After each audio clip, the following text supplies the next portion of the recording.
So the new Beats Studio Buds are a great pair of truly wireless earbuds from Apple that give you premium features like Active Noise Cancellation and an Ambient Mode at a price that makes you wonder, why would you get the AirPods Pro or standard AirPods over these if you're an iPhone user? Well, the thing is, these aren't really meant for iPhone users. They're Apple's Trojan horse to gain truly wireless earbuds market share from Android users. Now, don't get me wrong, if you're an iPhone user, you can make these work, but these are really meant for Android users. Nonetheless, if you're an iPhone user and you're thinking about getting the Studio Buds over the AirPods Pro or standard AirPods, you should really stick around. And if you're an Android user, you should also stick around because I love you both. Regarding pricing, the Studio Buds retail for $150, whereas the base AirPods 2 retail for $160, and if you want wireless charging, they'll cost you $200. And then there are the AirPods Pro, which have a retail price of $250.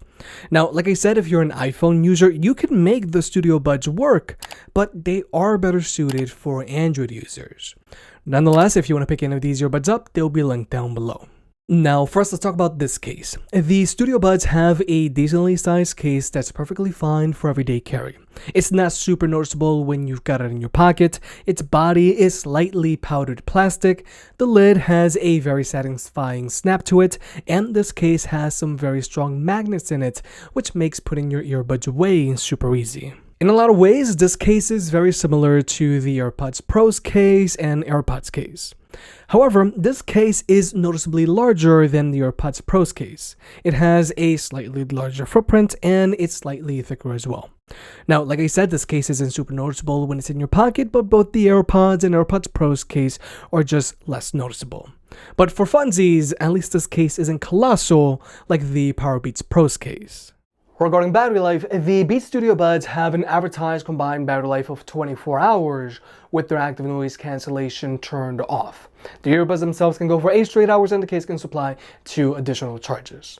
But with their Active Noise Cancellation turned on, these earbuds have an advertised combined battery life of 15 hours. The earbuds themselves can go for 5 hours and the case can supply 2 additional charges. Overall, I really don't have any complaints about battery life on these earbuds. But for comparison's sake, the standard AirPods also have an advertised combined battery life of 24 hours.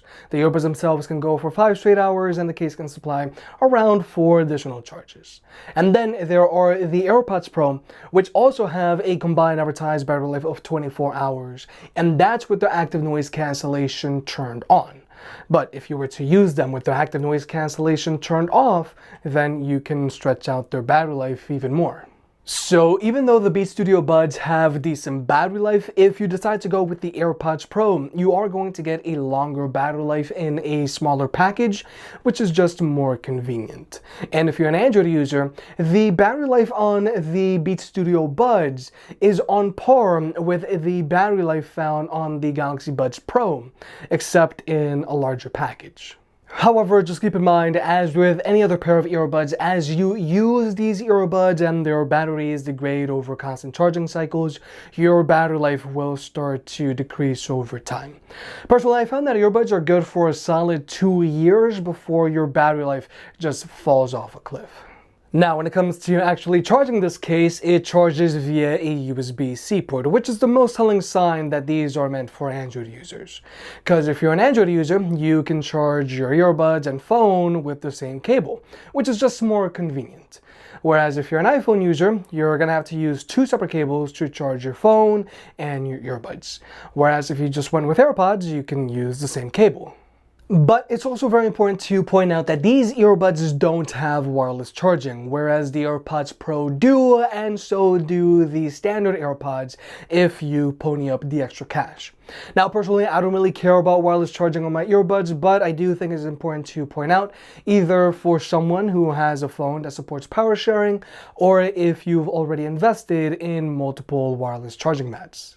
But now let's talk about the earbuds themselves. Now, very quickly, I do want to talk about the sculpt of these earbuds. I think the Studio Buds look very sleek, and most notably, they don't have stems like AirPods, which some people just don't like. Now, personally, I don't mind the AirPods Pro's smaller stems, but something that I do want to point out is that I found that handling these Studio Buds can be a little tricky. All you've got are these little nubs to grab onto when you're taking these earbuds out of their case. I don't know, I just find myself dropping the Studio Buds way more than I've ever dropped my AirPods Pro over the month that I've been using them, because the stems on the AirPods Pro just make handling them much easier. But when it comes to fit, the Studio Buds are a pair of in-ear earbuds, but they don't fit like your standard pair of in-ear earbuds. The Studio Buds don't go in super deep into your ear canal like a standard pair of in-ear earbuds, like let's say the Galaxy Buds, Sennheiser CXs, or even Powerbeats. They're a little shallow fitting like the AirPods Pro. But unlike the AirPods Pro, which have oval silicone ear tips, the ear tips on the Studio Buds are round, meaning that they feel a little more intrusive than the AirPods Pro, which feel a little more natural.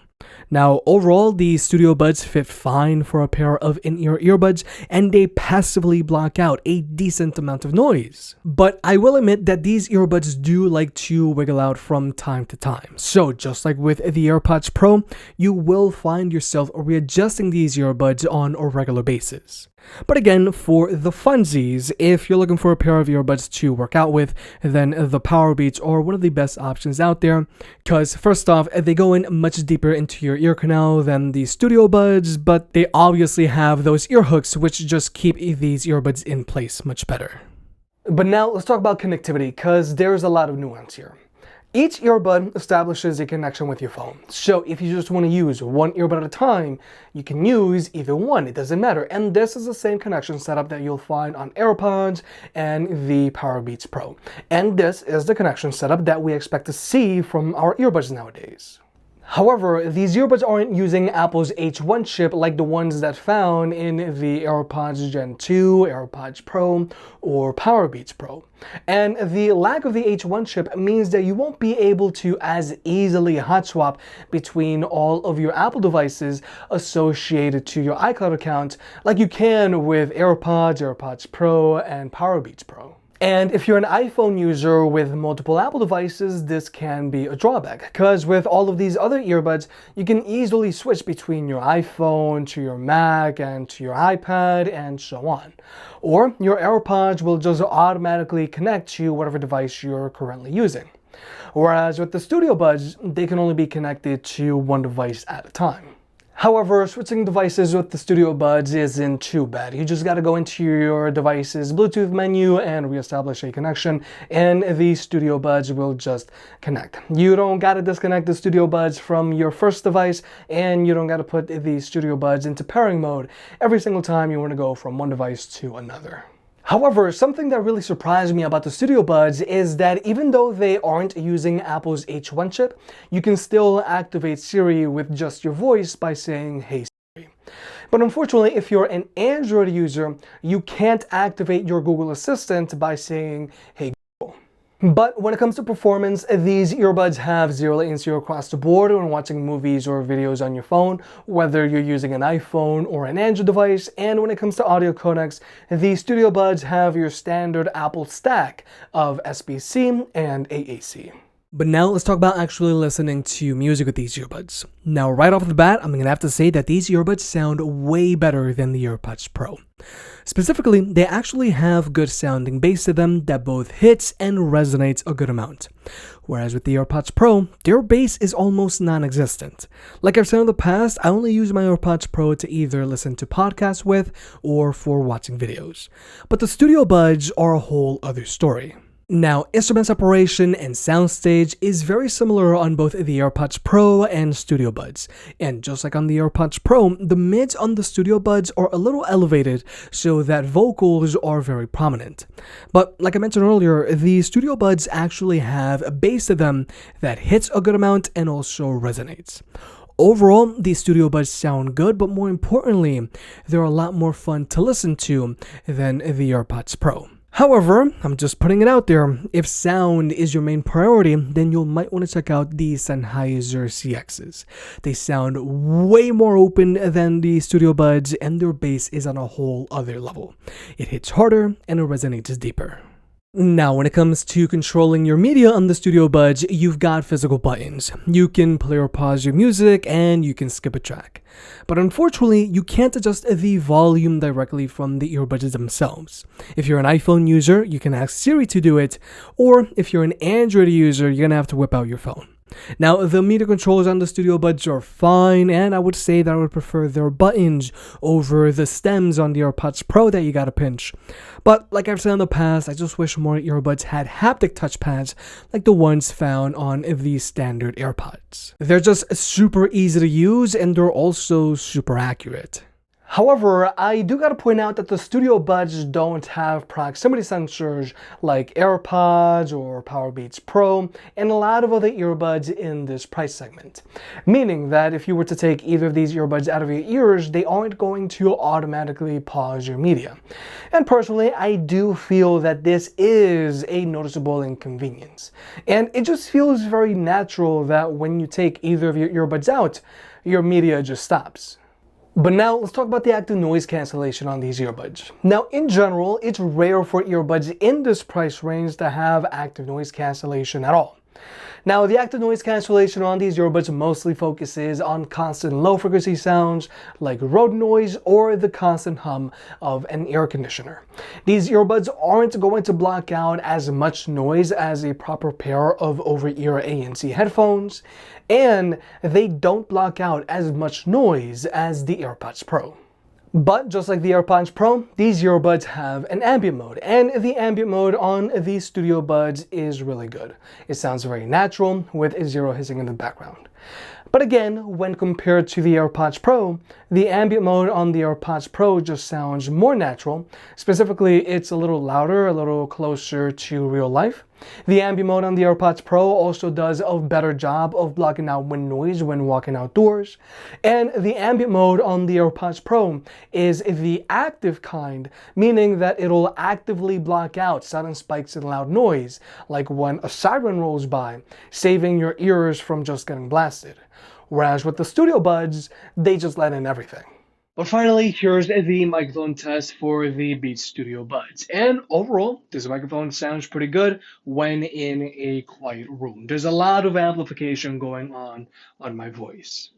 However, I do gotta point out that when compared to the AirPods Pro and the standard AirPods, because they perform basically identical, the microphone found on AirPods just has better clarity than the microphone found on the Beats Studio Buds.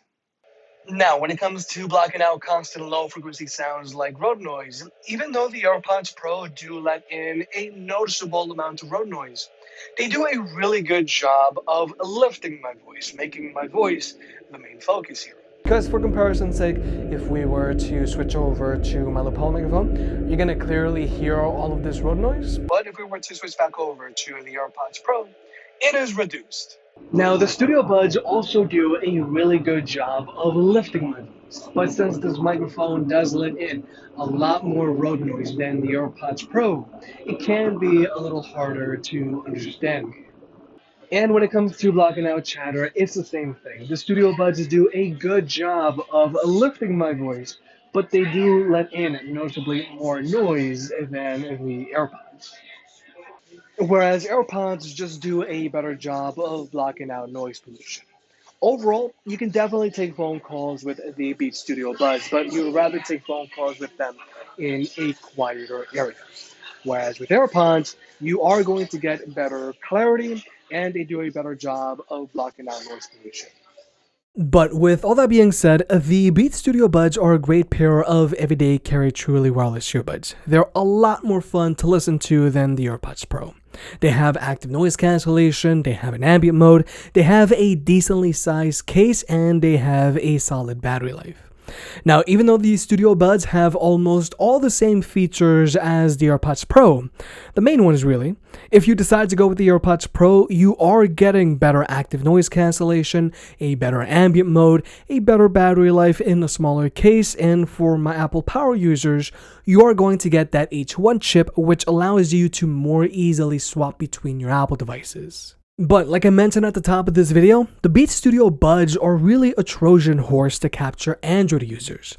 Since the Beats Studio Buds charge via a USB-C port, you can easily charge your earbuds and phone with the same cable.